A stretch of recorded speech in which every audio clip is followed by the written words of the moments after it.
Meet Elise, a 33-year-old corporate professional who's been happily married to Luke for 2 years. Luke, 3 years her senior, works at a sister company to hers. Since the beginning, they've been residing with his parents in a two-family home arrangement. Luke, the younger of 2 brothers, has an elder sibling named Cody, who's 6 years his senior. Before Elise and Luke tied the knot, it seemed like Cody and his parents were the primary occupants of the household. However, Cody's wife, Krist, known for her talkative nature and competitive spirit, often found herself at odds with her equally strong-willed mother-in-law. Eventually, Cody and his father had enough of the family disputes and decided to move out. Despite living alone since he started working, Luke and Elise never seriously considered the idea of residing separately from his parents.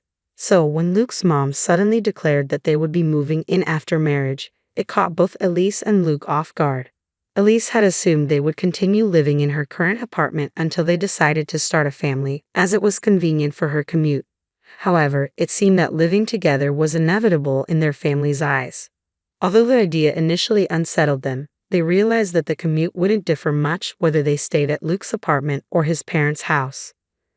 Besides, the ancestral home, crafted by Luke's grandfather, boasted both a main house and a guest house, promising ample privacy. Reluctantly, they agreed to move in. However, Elise soon found herself regretting the decision. Luke's mother, in her mid-60s, began complaining about back pain and dizziness, leaving all household chores from cleaning to laundry and shopping squarely on Elise's shoulders. As a full-time worker, even sharing chores with Luke barely managed to keep our lives and his parents' lives in order. Then, an unexpected financial burden hit us. Firstly, the guest house needed serious renovations. Initially appearing livable from the outside, stepping in revealed a dire need for more than just patch jobs. The bathroom, kitchen, roof, floors, everything showed significant wear and tear. Yet it was our space, and naturally, we committed to paying for the renovations. What caught us off guard was when my mother-in-law demanded the same renovations for the main house upon seeing the newly refurbished guest house. It seemed inconceivable to fix up our space and leave them in a rundown place. However, we couldn't afford to do everything all at once. Why is Elise working then? To support us, her in-laws? My mother-in-law questioned. Exactly, Luke, we blessed you with marriage. You should serve us in return. So not only did they want the house renovated, but they also desired new high-end furniture and appliances, claiming the newly renovated rooms deserved the best. Additionally, they made us pay for every little thing, from groceries to household items. Thanks to this situation, Luke and I struggled to save even a tiny bit of money every month. Just as we approached the 3rd year, my mother-in-law and the Cody couple suddenly dropped the bomb. We're moving in, you have to move out. Christy explained that Cody got laid off, although he was actually spared but chose to leave to save a colleague with kids. Despite having 1-year-old twins himself, he was deemed more responsible due to his prestigious university background. Facing this ultimatum, Luke and I sat down with my in-laws, pleading our case for hours until we finally conceded. Fine, we'll move out this week. It was clear that we had no other choice.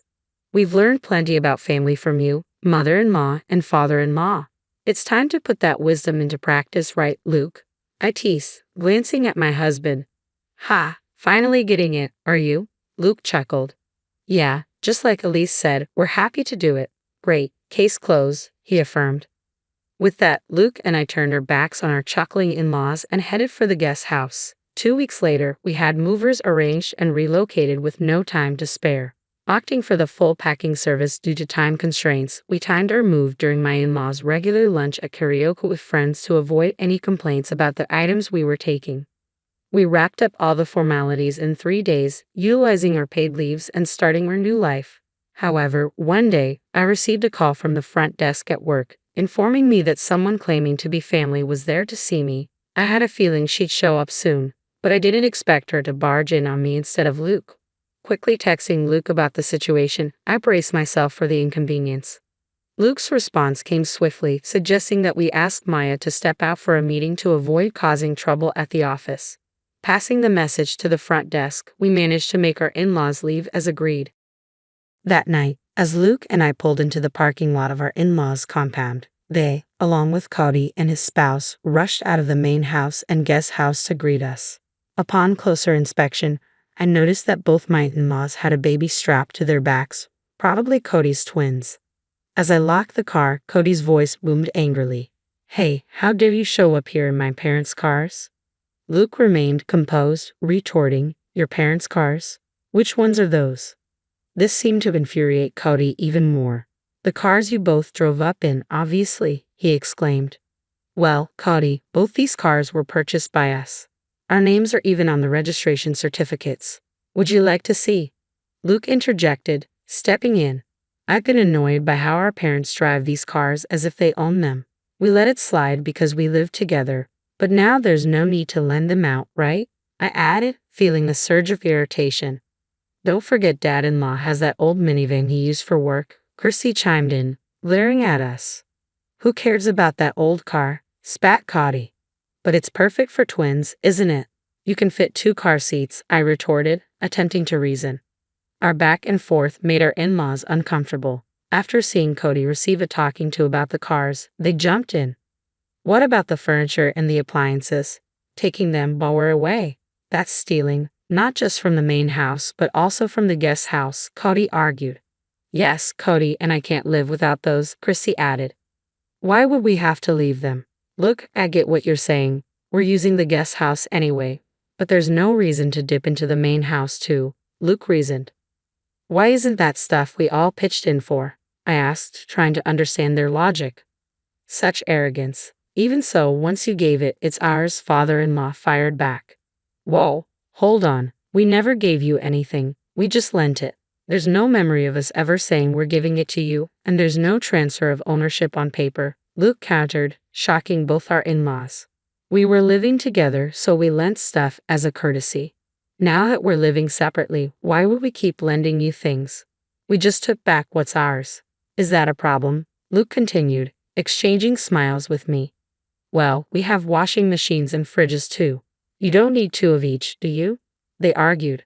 Exactly, so why not lend it to us again? Wherever you've moved, stuffing everything into a small space will just make it even more cramped, Luke concluded. We exchanged grins, acknowledging our cramped living situation. True, we're pretty packed right now, I admitted. Absolutely, it's a tight fit, Luke agreed. Chrissy began, in that case. But we cut her off. Remember, it's a storage room, so it's supposed to be cramped, I chuckled. Exactly. Until the official contract is done, this is how it has to be, Luke concluded. This left Cody and our in-laws utterly confused. Then Luke dropped a bombshell. Oh, by the way, both of us are moving to Boston next month. Luke smoothly explained that we had both originally been offered positions at the corporate headquarters but had turned them down because we were living with my in-laws. However, now that the obstacle of living with them was removed, we had both accepted the transfers and happily received internal notifications for positions at the corporate headquarters. Even better, if all went well, we could be working there till retirement. As luck would have it, Luke's colleague, who was going overseas for an extended period, wanted to sell his high-rise condo. Everything fell into place quickly. You guys are going to live in a high-rise condo in Boston? Man, life sure does throw some curveballs, doesn't it? Cody remarked. Totally. If Cody and the gang hadn't told us to move out so they could live here, we wouldn't have stumbled upon this jackpot, I replied. But how could we even afford a high-rise condo? That seems unreal, Chrissy questioned. That's thanks to Alisa's dad. He provided the down payment, Luke revealed. Alisa's dad just gave you the down payment? Cody asked, surprised.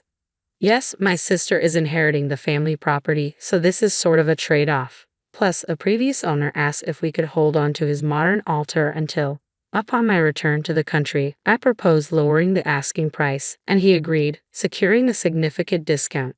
However, hearing about the extent of the discount, Christy, who was standing nearby, burst into tears, exclaiming, "That's so unfair. I'd rather have a high-rise condo in Boston than live in Atlanta." Suddenly, the in-laws, who had been quiet all this time, switched gears and started fawning. Well, it looks like Luke really has it together, doesn't he? Like mother, like son. Luke is following in my footsteps, they chimed in. Ignoring their comments, Luke turned to me and said, living in a high-rise in Boston, everyone's going to be so jealous. When are you moving? We must visit. If we're going to Boston, you should come too, I suggested. The idea seemed to intrigue them. However, the mood shifted when Cody and Christy stopped their arguing and snapped at the in-laws. "What are you talking about? Cody's being downsized, so you're going to have to support us. Plus, until I find another job, Christy will have to go back to work early from her parental leave. You'll have to take care of her household chores and the twins," they confronted. As tension mounted, Cody and Christy marched up to the in-laws who were carrying the twins. The babies, sensing the tension, started crying, waking up the entire neighborhood. Noticing the neighbors gathering at a distance from the garage, the in-laws turned beet red. Luke finally intervened, addressing Cody and the others. "Stop just standing there. Exactly, these guys are trying to take advantage of us, your parents." Luke's laughter echoed as he continued, "So, this is like a battle of wits between a raccoon and a fox, huh?" Turning to the bewildered faces around him, he grinned and explained, "If both couples, us and you, don't work, our family finances will collapse next month." Fuming, Christy asked what this meant. I chimed in, "Christy, you thought if Cody lost his job and you moved into the in-laws' rental home, you could just push the utility bills and groceries onto them, right? Well, our income was running this house and you can't count on it anymore." "I've never heard about this, exactly what we're telling you now," I admitted, puzzled. "Oh, and you'll also need to help with the mortgage payments for the house renovation. It's in father-in-law's name," Luke added. "Why is it in his name?" I questioned, catching the in-laws off guard. Luke took over, explaining, "I wanted the loan in my name since I was paying for it, but Dad insisted it would be shameful. So we used this property as collateral. Until now, we've been transferring money into Dad's account to cover the loan. Cody, you'll need to chip in starting next month." Of course, the in-laws and Cody were against it, but Luke firmly declined to continue payments. "We're going to give up the inheritance. So Cody, as the one who will inherit, you better take good care of your parents and the family home," I firmly told him. "But children are still obligated to take care of their parents, right?" my mother-in-law insisted.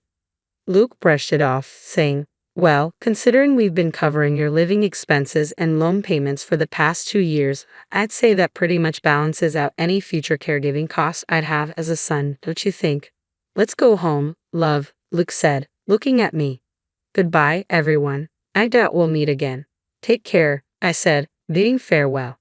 The next day, Luke and I sold off the furniture and appliances we had moved from the main house, along with 2 cars we wouldn't need anymore. When Chrissy texted us asking for them, I simply replied, "Why?" and blocked her. After that, the special leave granted for our job transfer wasn't enough, so we had to use up our remaining paid vacations to finally finish moving into the apartment. Buying the high-rise condo would take more time, so for the first year, we decided to rent, thanks to the generosity of my boss who owns the place.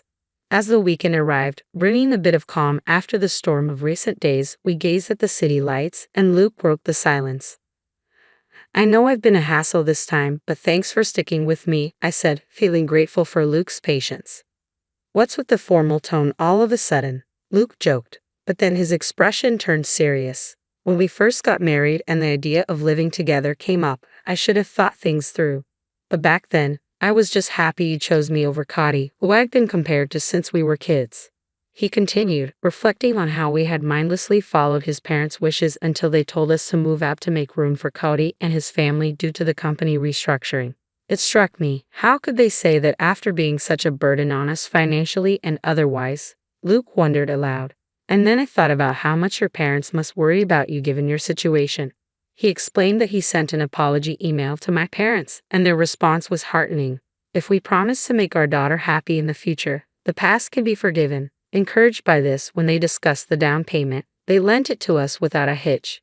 Luke made a promise to do everything in his power to protect our life together, just the 2 of us and our future children, if we were blessed to have them. However, on the other hand, it seemed my in-laws were struggling. Despite pulling from their retirement income, they could barely afford the loan for the home renovation. With Cody's attempts to find new employment proving futile, they were forced to make do with Christy's salary now that she had returned to work. Arguments were frequent, often loud enough to hear outside the house. A former colleague even reached out to me, mentioning gossip about them skipping town, as they had cut off all contact with Luke and me. They even resorted to reaching out to my parents, but my dad immediately changed his phone number, seeing it as a small but significant step, given how they had belittled my family and neglected pre-marriage courtesies. Now, they had almost no way to get in touch with us. What goes around comes around, I mused.